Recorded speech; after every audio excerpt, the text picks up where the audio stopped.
ചൈനയുടെ ഒരു സ്വപ്ന project ഡ്രോൺഷിപ്പ് programme അല്ലെങ്കിൽ മദർഷിപ്പ് പ്രോഗ്രാം എന്നിവയെക്കുറിച്ച് ധാരാളം വിഷയങ്ങൾ നമ്മൾ അറിഞ്ഞിട്ടുണ്ട്. ഈ പട്ടികയിൽ മുകളിലുള്ള രാജ്യങ്ങൾ എല്ലാം എങ്ങനെയെങ്കിലും ഒരു സ്വാം ഡ്രോൺ ഗ്രൂപ്പ് സൃഷ്ടിക്കുന്നതിനായി ഒരു വ്യോമാധിഷ്ഠിത കപ്പൽ സൃഷ്ടിക്കുകയും കുറഞ്ഞ സമയത്തിനുള്ളിൽ ശത്രുതാവളങ്ങളിൽ കൂടുതൽ ഡ്രോൺ വിക്ഷേപിക്കുകയും ചെയ്യണം എന്നതിൽ വളരെ ശ്രദ്ധയോടുകൂടി പല പ്രോജക്ടുകളിൽ ഇറങ്ങിയിട്ടുണ്ട്. എന്നാൽ ഇതുവരെയും ആർക്കും ഈ ഡ്രോൺ മദർഷിപ്പ് പ്രോഗ്രാം പ്രാക്ടിക്കലായി പേപ്പറിൽ നിന്നും അതിനെ റിയാലിറ്റിയിലേക്ക് കൊണ്ടുവരാൻ സാധിച്ചിട്ടില്ല. എന്നാൽ കഴിഞ്ഞ വർഷം നവംബറിൽ ചൈന സുഹോ എയർഷോയിൽ ഒരു കാര്യം കാണിച്ചു. അവർ തങ്ങളുടെ പ്രധാനപ്പെട്ട സ്വപ്ന പദ്ധതിയായ സുഷാൻ SS-UAV പ്രോഗ്രാം പ്രദർശിപ്പിക്കുക മാത്രമല്ല 2025 ജൂണിൽ അതിന്റെ ആദ്യ പരീക്ഷണം പൂർത്തിയാക്കുമെന്നും പ്രായോഗികമായി പരീക്ഷിക്കുമെന്നും അന്നവർ പ്രഖ്യാപിച്ചു. അങ്ങനെ ജൂൺ മാസവും വന്നു. ഡ്രോണിനെ കുറിച്ചുള്ള ദൃശ്യങ്ങളും ആ ഷിപ്പിനെ കുറിച്ചുള്ള വിവരങ്ങളും ഓൺലൈൻ മുഴുവനും ചർച്ച ചെയ്യപ്പെടാൻ തുടങ്ങി. അതിനാൽ നമ്മൾ അറിയാൻ പോകുന്നത് ഇത് എത്രത്തോളം കഴിവുള്ളതാണ്. കാരണം 15,000 ഉയരത്തിൽ പറക്കാൻ കഴിവുള്ള ഒരു മദർഷിപ്പ് എന്നൊക്കെ പറയപ്പെടുന്നുണ്ട്. ഒരു വ്യോമ പ്രതിരോധ സംവിധാനത്തിനും ഇതിനെ കണ്ടെത്താൻ കഴിയില്ല എന്നും പറയുന്നു. അങ്ങനെയാണെങ്കിൽ ഇവയെക്കുറിച്ചെല്ലാം ഈ വീഡിയോയിലൂടെ വിശദമായി അറിയാം.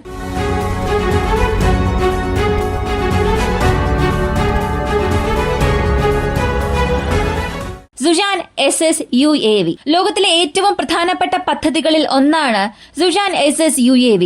കാരണം 2025 ഡ്രോൺ യുദ്ധം എന്നത് പുതിയൊരു തലത്തിലേക്ക് തന്നെ എത്തിയിട്ടുണ്ട്. അർമേനിയ അസർബൈജാനിൽ ഒരു ചെറിയ തീപ്പൊരി പോലെ രൂപപ്പെട്ട ഈ ഒരു ഡ്രോൺ യുദ്ധം റഷ്യ ഉക്രൈൻ യുദ്ധത്തിലൂടെ വീണ്ടും മറ്റൊരു ഘട്ടത്തിലേക്ക് കടന്നു. മിസൈലുകൾ സൃഷ്ടിക്കാൻ ദശലക്ഷക്കണക്കിന് അല്ലെങ്കിൽ കോടിക്കണക്കിന് ഡോളർ ചിലവഴിക്കുന്നത് എത്രത്തോളം പ്രധാനപ്പെട്ടതാണോ അതിനേക്കാൾ ചില ഡോളറുകൾ കൊണ്ട് സൃഷ്ടിക്കപ്പെട്ട ഡ്രോണുകളുടെ പ്രാധാന്യം എന്താണെന്ന് വ്യക്തമായി തന്നെ കാണിച്ചു തന്നു. അപ്പോ അടുത്ത 100 വർഷത്തേക്ക് ഈ ഡ്രോണുകളില്ലാത്ത ഒരു യുദ്ധവും സംഭവിക്കില്ല. 1000 കോടിയോ 2000 കോടിയോ വില വരുന്ന ഒരു ആയുധത്തെ പോലും വെറും $300 കൊണ്ട് നിർമ്മിച്ച ഒരു ഡ്രോണിനെ കൊണ്ട് പൂർണ്ണമായും പൊളിച്ചു മാറ്റാൻ സാധിക്കും. ഇത് റഷ്യ ഉക്രൈൻ യുദ്ധത്തിലൂടെ നമ്മൾ അറിഞ്ഞതാണ്. ഈ സാഹചര്യത്തിൽ ഇപ്പോൾ പാകിസ്ഥാൻ ഇന്ത്യ വിഷയത്തിൽ പോലും ഈ സ്വാം ഡ്രോൺസ് ഉപയോഗിച്ച് ഇന്ത്യക്ക് എതിരെയുള്ള ആക്രമണം പാകിസ്ഥാൻ എങ്ങനെയൊക്കെ ചെയ്തു, ആന്റി ഡ്രോൺ സിസ്റ്റംസ് ഉപയോഗിച്ച് ഇന്ത്യ അതിനെ എങ്ങനെ കൗണ്ടർ ചെയ്തു, ഇങ്ങനെ നമുക്ക് ഈ ഡ്രോൺ യുദ്ധത്തിന് ഒരുപാട് ഉദാഹരണങ്ങൾ കാണിക്കാൻ കഴിയും. ഇപ്പോൾ ഈ ചൈനയുടെ പ്രഖ്യാപനം, ഈ ഡ്രോണിന്റെ ചിത്രം നവംബറിൽ പുറത്ത് വിട്ടെങ്കിലും അല്ലെങ്കിൽ ഈ ഡ്രോണിന്റെ ഒരു പ്രോട്ടോടൈപ്പ് പുറത്തിറക്കിയാലും സുഹോ എയർ ഷോയിൽ അതിനെ പ്രദർശിപ്പിച്ചാൽ പോലും ഈ വരുന്ന 2 ആഴ്ച വളരെ നിർണായകമായിരിക്കും. സുഷാൻ SS-UAV എന്നത് ഒരു ഡ്രോൺ മദർഷിപ്പ് ആണ്. അപ്പോ മദർഷിപ്പ് എന്താണെന്ന് നിങ്ങൾക്ക് ചോദിക്കാം. മറ്റൊന്നുമല്ല, ഈ ഹോളിവുഡ് സിനിമയിൽ അല്ലെങ്കിൽ ഒരുപാട് സയൻസ് ഫിക്ഷൻ മൂവീസിലൊക്കെ നിങ്ങൾ കണ്ടതായിരിക്കും. എന്തിന് പാകിസ്ഥാന്റെ ട്വിറ്റർ എഡിറ്റേഴ്സ് അവർ അവരുടെ രാജ്യത്തിന്റെ ഫയർ പവർ കാണിക്കണം എന്നതിനു വേണ്ടി അവഞ്ചേഴ്സ് സിനിമയിൽ വരുന്നത് പോലുള്ള ഒരു വലിയ ഷിപ്പൊക്കെ കാണിച്ചിട്ടുണ്ടാകും. ആ ഷിപ്പിൽ നിന്ന് 100 കണക്കിന് വിമാനങ്ങൾ പുറത്തു വരുന്നത് പോലെ. അതേ കോൺസെപ്റ്റിൽ ഇത് ഡ്രോണിന് വേണ്ടി നിർമ്മിച്ചിട്ടുള്ളതാണ് ഡ്രോൺ മദർഷിപ്പ്. ഈ പരിപാടി ലോകത്തിലെ പല രാജ്യങ്ങൾക്കും ലഭ്യമാണ്. അമേരിക്കയ്ക്കും റഷ്യയ്ക്കും ഇതുപോലുള്ള പ്രധാനപ്പെട്ട പരിപാടികളൊന്നും ഇല്ല. എന്നാൽ ഈ ഡ്രോൺ മദർഷിപ്പ് പ്രോഗ്രാമിൽ ചൈന, തുർക്കി, ഇറാൻ, ദക്ഷിണ കൊറിയ, ജപ്പാൻ എന്നീ രാജ്യങ്ങളാണ് മുൻനിരയിൽ. ഈ പ്രോഗ്രാമിൽ അവർ ചെയ്യുന്നത് ഒരു വലിയ വിമാനത്തിൽ നിന്ന് അല്ലെങ്കിൽ ഒരു വലിയ ഡ്രോൺ അതിന്റെ ഇന്റേണൽ വെപ്പൺസ് ബേയിൽ നിന്നും ഡ്രോണുകൾ പുറത്തേക്ക് പോകുന്ന രീതിയിലാണ് നിർമ്മിക്കാൻ പോകുന്നത്. അതായത് എങ്ങനെയാണോ ഇപ്പോഴുള്ള 5th ജനറേഷൻ എയർക്രാഫ്റ്റ് അതിന്റെ ഇന്റേണൽ വെപ്പൺസ് ബേയിൽ നിന്നും എയർ ടു എയർ മിസൈൽസും എയർ ടു ഗ്രൗണ്ട് മിസൈൽസും ലോഞ്ച് ചെയ്യുന്നത്, സമാനമായ രീതിയിൽ തന്നെ കൂടുതൽ ഡ്രോൺസ് AI സാങ്കേതിക വിദ്യയുടെ സഹായത്തോടുകൂടി ശത്രുക്കളുടെ പൊസിഷൻസിന് നേരെ അയക്കുന്നതാണ് ഈ ഡ്രോൺ മദർഷിപ്പ് പ്രോഗ്രാം. അപ്പോ പ്രാക്ടിക്കലായി ഒരു വിമാനത്തിനുള്ളിൽ നിന്നും ചെറിയ ചെറിയ മൈക്രോ ഡ്രോൺസ് പുറത്തേക്ക് വരികയും ശത്രുക്കളുടെ എയർ ഡിഫൻസ് സിസ്റ്റത്തെ സാച്ചുറേറ്റ് ചെയ്യും. കൂടെ തന്നെ എയർ ടു എയർ മിസൈൽസും എയർ ടു ഗ്രൗണ്ട് മിസൈൽസും ഇതിനെ കൊണ്ട് ഫയർ ചെയ്യാൻ കഴിയും. ഇതാണ് ഇതിന്റെ ഒരു കോൺസെപ്റ്റ്. എന്നാൽ ഇപ്പൊ പ്രായോഗികമായി നോക്കിയാൽ ഏതൊരു രാജ്യത്തിനും ഇങ്ങനെ ഒരു പ്രോട്ടോടൈപ്പ് ഇല്ല. ഇപ്പോ ചൈന കാണിച്ചതുപോലുള്ള ഒരു പ്രോട്ടോടൈപ്പ് ഇല്ല. സാങ്കേതിക വിദ്യയുടെ മഹാശക്തിയായ അമേരിക്കയുടെ പക്കൽ പോലും ഇങ്ങനെ ഒരു പ്രോട്ടോടൈപ്പ് ഇല്ല. ചൈനയുടെ സുഷാൻ SS-UAVക്ക് 22 ടണ്ണിലധികം പേലോഡ് ശേഷിയുണ്ട്. അതിന്റെ air frame with fuel load എന്നത് 16,000 കിലോഗ്രാമിലും കൂടുതലാണ്. ഇതിന് 6,000 കിലോഗ്രാം വരെ സ്ഫോടക വസ്തുക്കൾ വഹിക്കാൻ കഴിയും. 100 മൈക്രോ, മാക്രോ, മീഡിയം വലിപ്പമുള്ള ഡ്രോണുകളും കൂടാതെ PL-15, PL-16 മിസൈലുകളും 1000 LB ബോംബുകൾ ഇവയെല്ലാം ഇതിനെ കൊണ്ട് വഹിക്കാൻ സാധിക്കും. ഇതിന്റെ പരമാവധി പരിധി 7000 കിലോമീറ്റർ ആണ്. ഇതിന് 12 മണിക്കൂർ നിർത്താതെ പറക്കാൻ സാധിക്കും. ഇതിന്റെ പരമാവധി പറക്കലുയരം 15000 മീറ്റർ ആണ്. ഇതൊരു stealth feature single engine drone mothership programme ആണ്. അങ്ങനെ നോക്കിയാൽ ഇതൊരു സ്റ്റെൽത്ത് ഫീച്ചറിൽ വരുന്നത് കൊണ്ട്, ഇത്രത്തോളം ഉയരത്തിലും പറക്കുന്നത് കൊണ്ട് ഏതൊരു സർഫസ് ടു എയർ മിസൈൽ സംവിധാനത്തെ കൊണ്ടും ഇതിനെ ഇന്റർസെപ്റ്റ് ചെയ്യാൻ കഴിയില്ല എന്നുള്ളതാണ് ചൈനയുടെ ഒരു വാദം. അപ്പോ ഇവർ പറയുന്ന ഈ കണക്കനുസരിച്ച് നോക്കിയാൽ ഈ ഒറ്റ ഡ്രോണിനെ ലോഞ്ച് ചെയ്താൽ മാത്രം മതി 200 കിലോമീറ്റർ ഫ്രണ്ട് ലൈനെ ഇവയെ കൊണ്ട് നിയന്ത്രിക്കാൻ സാധിക്കും. എങ്ങനെയാണെന്നല്ലേ, ഈ പ്രോഗ്രാമിൽ ഉപയോഗിക്കുന്ന എല്ലാ ഡ്രോണുകൾക്കും, അതായത് ഭാവിയിൽ വരുന്ന എല്ലാ ഡ്രോണുകളും AI ഇനേബിൾഡ് ഡ്രോൺസ് ആയിരിക്കും. ഏകദേശം 100 ഡ്രോണുകൾ വരെ ഉപയോഗിക്കുമെന്നാണ് പറയുന്നത്.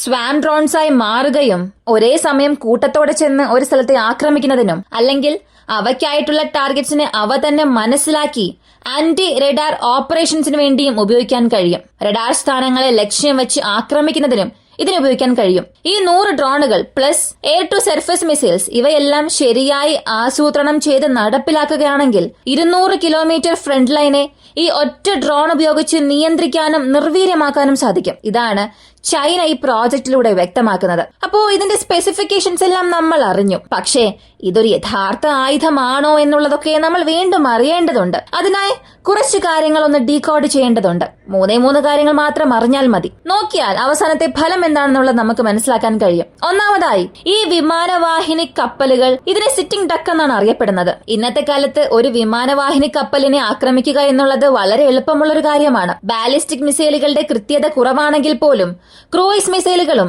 ആന്റിഷിപ്പ് മിസൈൽസും ഉപയോഗിച്ച് ഈ വിമാനവാഹിനി കപ്പലുകളെ ആക്രമിക്കാൻ കഴിയും. ഇത് ഇന്ന് പ്രായോഗികമായുള്ള ഒരു കാര്യം തന്നെയാണ്.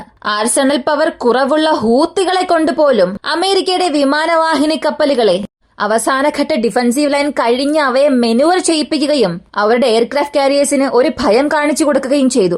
അങ്ങനെയാണെങ്കിൽ ഇന്നത്തെ ഈ ഒരു സാഹചര്യത്തിൽ ഒരു ഏരിയൽ റിഫ്യൂലിംഗ് ടാങ്കേഴ്സ് എങ്ങനെ ഒരു എൻവയോൺമെന്റിലാണോ ഉള്ളത്, അതേ സാഹചര്യമാണ് ചൈനയുടെ ഡ്രോൺ ഷിപ്പിനും സംഭവിക്കുക. ഇത് പറയാൻ കാരണം ഇത് സിംഗിൾ എഞ്ചിൻ എയർക്രാഫ്റ്റ് ആണ്. ഈ സിംഗിൾ എഞ്ചിൻ എയർക്രാഫ്റ്റ് ഉപയോഗിച്ചുകൊണ്ട് ഇവർക്ക് എത്രത്തോളം സ്പീഡിൽ പോകാൻ കഴിയും എന്നാണ് ചിന്തിക്കുന്നത്. ഈ ഡ്രോണിന് മണിക്കൂറിൽ 300-400 കിലോമീറ്റർ പെർ അവർ വേഗതയിൽ സഞ്ചരിക്കാൻ കഴിയില്ല. അതും ഇത്രത്തോളം ഭാരമുള്ള പേലോഡും വഹിച്ചുകൊണ്ട് ഒരിക്കലും പോകാൻ സാധിക്കില്ല. ഇതിന്റെ ചിറകുകളുടെ വിസ്താരം മാത്രം 98 അടിയാണ്. ഇതിന്റെ RCS കുറവാണെന്ന് ചൈന അവകാശപ്പെടുന്നുണ്ട്. എന്നാൽ ഇത് ഇത്ര പതുക്കെ പോകുന്നത് കൊണ്ട് ഇതിന് hi tech advanced air to air മിസൈലുകൾ ഒന്നും ആവശ്യമില്ല. മീറ്റ്വർ, റഷ്യയുടെ R-73, അമേരിക്കയുടെ സൈഡ് മൗണ്ടഡ് പോലുള്ള മിസൈൽസ് ഇവയുടെ ഒന്നും ആവശ്യമില്ല. ചൈന വികസിപ്പിച്ചെടുത്ത PL-15 പോലും ആവശ്യമില്ല. സാധാരണ എയർ ടു എയർ മിസൈൽ ഉപയോഗിച്ച് ഇതിന്റെ സോണിനുള്ളിൽ ചെന്ന് ആക്രമിച്ചാൽ മാത്രം മതി. പെട്ടെന്ന് ന്യൂട്രലൈസ് ചെയ്യാൻ സാധിക്കും. ഇത് ആദ്യത്തെ കാര്യം. രണ്ടാമത്തെ കാര്യം, ഇതിന്റെ ഒറിജിനൽ പേലോഡ് കപ്പാസിറ്റി ആണ്. അതായത് ഇതിന്റെ airframe with fuel 16 ton പറഞ്ഞിട്ടുണ്ട്. പക്ഷെ മറ്റൊരു കാര്യം കൂടെ കൂട്ടിച്ചേർത്തത് 7000 കിലോമീറ്റർ ഇതിനെ കൊണ്ട് സഞ്ചരിക്കാൻ കഴിയും എന്ന്. അപ്പോ 6000 കിലോഗ്രാം സ്ഫോടക വസ്തുക്കൾ വഹിക്കാൻ കഴിയുമെങ്കിൽ അത് കണക്കാക്കാൻ വളരെ പ്രയാസമായിരിക്കും. സാധാരണ മൈക്രോ ഡ്രോൺസിനെ ഇവർ പറയുന്ന രീതിയിൽ AI സിസ്റ്റംസ് യൂസ് ചെയ്ത് ഇന്നത്തെ ബാറ്റിൽ ഫീൽഡിൽ ഒരിക്കലും കൊണ്ടുപോകാൻ കഴിയില്ല. ലൈവ് ബാറ്റിൽ ഫീൽഡിൽ ഉപയോഗിക്കാൻ കഴിയില്ല. ഇത് ഒരു ഡ്രോൺ ഷോ ഒന്നും അല്ല. ചെറിയ ഡ്രോൺസ് ഉപയോഗിച്ച് ലൈവ് ഷോ കാണിച്ചിട്ട് അതിനെ മറ്റൊരു സ്ഥലത്തേക്ക് കൊണ്ടുപോകാൻ. മൈക്രോ ഡ്രോൺസ് ഉപയോഗിച്ച് ഇവരെ കൊണ്ട് ഏതൊരു മേജർ അറ്റാക്കും എയർ ഡിഫൻസ് സിസ്റ്റത്തിനെതിരെ ചെയ്യാൻ സാധിക്കില്ല. FPV ഡ്രോൺസിൽ നമുക്ക് പറയാൻ സാധിക്കും. ഒരു 10 കിലോ അല്ലെങ്കിൽ 5 കിലോ ഭാരമുള്ള ഡ്രോൺസിനെ പോലും നമുക്ക് കൂടുതൽ ഉപയോഗിക്കാൻ കഴിയും. അതുപോലെ ഇവരെ കൊണ്ട് എന്തുകൊണ്ട് ഇത് ഉപയോഗിക്കാൻ കഴിയില്ല എന്നൊരു പക്ഷെ നിങ്ങൾ ചോദിക്കാം. FPV ഡ്രോൺസ് പൂർണ്ണമായും വ്യത്യസ്തമായ ഒരു ചാപ്റ്റർ ആണ്. അതിനെ റിമോട്ട്ലി കൺട്രോൾ ചെയ്യാൻ സാധിക്കും. കൂടാതെ നമുക്ക് ആവശ്യമുള്ളതുപോലെ റിമോട്ട് കൺട്രോൾ ഓപ്ഷൻസ് ഉപയോഗിച്ച് അതിനെ ഉപയോഗിക്കാൻ സാധിക്കും. എന്നാൽ AI ഇനേബിൾഡ് ഡ്രോൺസ് എന്നത് കുറഞ്ഞ് 30 കിലോയിലധികം ഉണ്ടെങ്കിൽ മാത്രമേ അതിനാവശ്യമായ സ്ഫോടക വസ്തുക്കൾ നിറച്ച് ഇമ്പാക്ട് മെറ്റീരിയൽസ് കൊണ്ടുപോയി പ്രോപ്പറായി അതിനെ ഡെലിവറി ചെയ്യാൻ കഴിയുകയുള്ളൂ. അപ്പോ ആവറേജ് 30 മുതൽ 50 കിലോഗ്രാം വെച്ച് നോക്കിയാലും ഈ മദർഷിപ്പിനെ കൊണ്ടൊരു 60-70 ഡ്രോണിലധികം ഈ കാറ്റഗറിയിൽ എടുത്തു കൊണ്ടുപോകാൻ കഴിയില്ല. ഞാനീ പറയുന്നത് മാക്സിമം കൗണ്ട് ആണ്. ആവറേജ് ഒരു 50-ൽ കൂടുതൽ എടുത്തു കൊണ്ടുപോകാൻ കഴിയില്ല. അടുത്തിവർ പറയുന്നത് 1000 കിലോഗ്രാം ഭാരമുള്ള ബോംബ്സ്. ഈ ബോംബ്സിൽ ഒരു 2-3 കൊണ്ടുപോയാൽ തന്നെ അവസാനിച്ചു. അതിനുശേഷം പിന്നെ പേലോടെ കാണില്ല. ഇനിയും എയർ ടു എയർ മിസൈൽസ് ഒക്കെ എടുത്തുകൊണ്ട് പോകണമെങ്കിൽ ഈ ഡ്രോണിനെ കൊണ്ട് അതിന്റെ മുഴുവൻ എഫിഷ്യൻസി അവിടെ ഉപയോഗിക്കാനേ സാധിക്കില്ല. അതും ഒരു single engine aircraft 1 time fuel fill ചെയ്ത് 7000 കിലോമീറ്റർ പോവുക എന്നുള്ളതൊക്കെ പ്രാക്ടിക്കലി നടക്കാത്ത കാര്യമാണ്. കൂടെ തന്നെ ഇതിന്റെ എഞ്ചിൻ റിലയബിലിറ്റിയും പൂർണ്ണമായും വ്യത്യസ്തമായിരിക്കും. ഇത് രണ്ടാമത്തെ കാര്യം. മൂന്നാമത്തെ കാര്യം, ഇതിന്റെ എഞ്ചിൻ റിലയബിലിറ്റി പൂർണ്ണമായും നഷ്ടമാകും. ഇത് രണ്ടാമത്തെ കാര്യം. അടുത്ത മൂന്നാമത്തേത്, ഇതിന്റെ വെപ്പൺസ് ഡെലിവറി റേഞ്ച് ആണ്. ഇതിന് 7000 കിലോമീറ്റർ യാത്ര ചെയ്യാൻ കഴിയും എന്ന് പറഞ്ഞു. 100-ലധികം ഡ്രോൺസിനെയും എടുത്തുകൊണ്ടുപോകാൻ കഴിയുമെന്നും പറഞ്ഞു.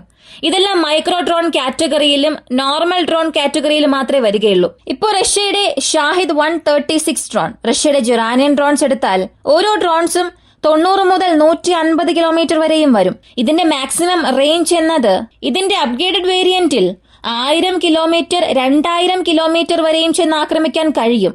എന്നാൽ അത് എത്രത്തോളം ദൂരം പോകുന്നു അത്രത്തോളം അതിന്റെ സൈസും മാറും. അതിനനുസരിച്ചതുപോലെ അതിന്റെ റേഞ്ചും ഓൾട്ടർനേറ്റ് ചെയ്യണം. പക്ഷേ ചൈനയുടെ മദർഷിപ്പ് മൈക്രോ ഡ്രോൺസിനെ മാത്രം അടിസ്ഥാനമാക്കിയാണ് നിർമ്മിക്കാൻ പോകുന്നത്. അതുകൊണ്ട് 100 ഡ്രോൺസിനെ വരെയും അതിൽ വഹിക്കാൻ കഴിയുമെന്നുള്ളതാണ് ചൈനയുടെ ഒരു അനൗൺസ്മെന്റ്. ഈ മൈക്രോ മീഡിയം റേഞ്ച് ഡ്രോൺസിന്റെ മാക്സിമം റീച്ചബിൾ റേഞ്ച് എന്നത് 80 മുതൽ 90 കിലോമീറ്ററിനുള്ളിൽ മാത്രമേ വരൂ. അപ്പോ 15,000 മീറ്റർ ഉയരത്തിൽ നിന്നും മൈക്രോ ഡ്രോൺസിനെ ലോഞ്ച് ചെയ്യുമ്പോൾ അത് ഭൂമിയുടെ അറ്റ്മോസ്ഫിയറിലേക്ക് കടന്ന് താഴേക്ക് വരുമ്പോൾ കൂടുതൽ ഫ്യൂൽ കൺസ്യൂം ചെയ്യും. അപ്പോ വീണ്ടും അതിന്റെ റേഞ്ച് കുറയും. പ്രാക്ടിക്കലി നോക്കിയാൽ 90 മുതൽ 100 കിലോമീറ്റർ ദൂരത്തിൽ മാത്രമേ ഈ ഡ്രോൺഷിപ്പ് ലോഞ്ച് ചെയ്യുകയുള്ളൂ. ഇന്നുള്ള ഈ modern day air defence system, അതും റഷ്യയുടെ S-400, അമേരിക്കയുടെ പാട്രിയോട്ട് ആയിക്കൊള്ളട്ടെ, ഇവയെല്ലാം ഇന്നത്തെ modern day air defence system, റഷ്യയുടെ S-400 അല്ലെങ്കിൽ അമേരിക്കയുടെ പാട്രിയോട്ടിനൊക്കെ ഇത് വളരെ എളുപ്പമുള്ള ഒരു ടാർഗറ്റായി മാറും. അതും അമേരിക്കയുടെ ഏജിസ് എക്യുപ്ഡ് ഷിപ്സ് ഉണ്ട്. അതായത് ബാലിസ്റ്റിക് മിസൈൽസിനെ പോലും ഡിഫൻഡ് ചെയ്യുന്നതിനുള്ളതാണ്. മിഡ്കോർ ഫേസിൽ വെച്ച് ഇന്റർസെപ്റ്റ് ചെയ്യുന്ന ഒരു പ്രോഗ്രാം. അപ്പോ ഈ ഒരു പ്രോജക്റ്റിൽ ഈ ഡ്രോൺ ഷിപ്പിനെ ഇന്റർസെപ്റ്റ് ചെയ്യുക എന്നത് ഒരു വലിയ കാര്യമേ ആയിരിക്കില്ല. ഇപ്പോ ഒരുപാട് പേർക്ക് ഒരു ചോദ്യം വരാം, അങ്ങനെയാണെങ്കിൽ ഇന്ത്യയുടെ പക്കൽ ഇങ്ങനെ ഒരു ടെക്നോളജി ഇല്ലേ, ഇന്ത്യക്ക് ഇതിനെ ഇന്റർസെപ്റ്റ് ചെയ്യാൻ കഴിയില്ലേ എന്നൊക്കെ. ഇന്ത്യയുടെ പക്കൽ ഏജ് സിസ്റ്റം ഇല്ല, എന്നാൽ ഇന്ത്യയുടെ പക്കൽ S-400 ഉണ്ട്. S-400ന്റെ ഇന്ത്യൻ വേർഷൻ നമ്മൾ നിർമ്മിച്ചുകൊണ്ടിരിക്കുകയാണ്. അങ്ങനെ ഒരു വേർഷൻ വന്നു കഴിഞ്ഞാൽ ഈ ഒരു മദർഷിപ്പ്, അതിനുള്ളിലെ ചെറിയ ചെറിയ ഡ്രോൺസ് അല്ലെങ്കിൽ മൈക്രോ ഡ്രോൺസ് ലോഞ്ച് ചെയ്യുന്നതിന് മുൻപ് തന്നെ 100-200 കിലോമീറ്ററിനുള്ളിൽ ചെന്ന് നമുക്കതിനെ ന്യൂട്രലൈസ് ചെയ്യാൻ സാധിക്കും. അപ്പോ ഇത് സത്യത്തിൽ വലിയൊരു പ്രോജക്റ്റ് തന്നെയാണ്. എന്നാൽ ഇപ്പോഴുള്ള ഈ സ്പെസിഫിക്കേഷൻസ് ഒക്കെ വെച്ച് ചൈന ഇത് ലോഞ്ച് ചെയ്യുകയാണെങ്കിൽ തൈവാനെതിരെയും ശരിയായി ഉപയോഗിക്കാൻ കഴിയില്ല, ഇന്ത്യക്കെതിരെയും കൃത്യമായി ഉപയോഗിക്കാൻ കഴിയില്ല. എന്നാൽ ഇതിനെ ചുറ്റി ഒരു വലിയ പ്രൊപ്പഗണ്ട വാർ തന്നെ നടക്കും. കോൺസെപ്റ്റ് വളരെ ശരിയാണ്. ഇങ്ങനെ ഒരു ടെക്നോളജി ആരും ഇതുവരെ ഉപയോഗിച്ചിട്ടില്ല. എന്നാൽ ഈ കോൺസെപ്റ്റിനെ ചുറ്റിപ്പറ്റി അവർ നിർമ്മിച്ചെടുക്കുന്ന കെട്ടുകഥകൾ അതൊന്നും ചെറുതേയല്ല. അത്രത്തോളം വലിയൊരു പ്രൊപ്പഗണ്ട തന്നെ കോൺസെപ്റ്റിനെ ചുറ്റിയുണ്ട്. ഇത് സത്യത്തിൽ ക്യാപ്പബിൾ ആയ ഒരു ഐഡിയ തന്നെയാണ്.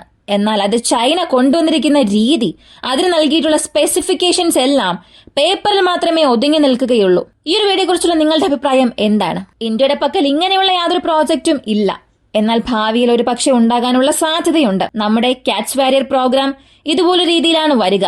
എന്നാൽ ആധുനിക യുദ്ധത്തിൽ സർഫസ് ടു എയർ മിസൈൽ സംവിധാനത്തിന് ഏറ്റവും എളുപ്പമുള്ള ഒരു ലക്ഷ്യമായി ഈ ഡ്രോൺഷിപ്പ് പ്രോഗ്രാം മാറും. അപ്പോൾ ഇന്ത്യ ഈ പദ്ധതി തുടരണോ, മറ്റേതെങ്കിലും പദ്ധതിയിൽ നിക്ഷേപിക്കണം? നിങ്ങളുടെ അഭിപ്രായം കമന്റിൽ പറയുക. കൂടുതൽ അപ്ഡേറ്റ്സിനായി വോയിസ് ഓഫ് എന്ന നമ്മുടെ ചാനൽ സബ്സ്ക്രൈബ് ചെയ്യുക. മറ്റൊരു വീഡിയോയുമായി വീണ്ടും കാണാം.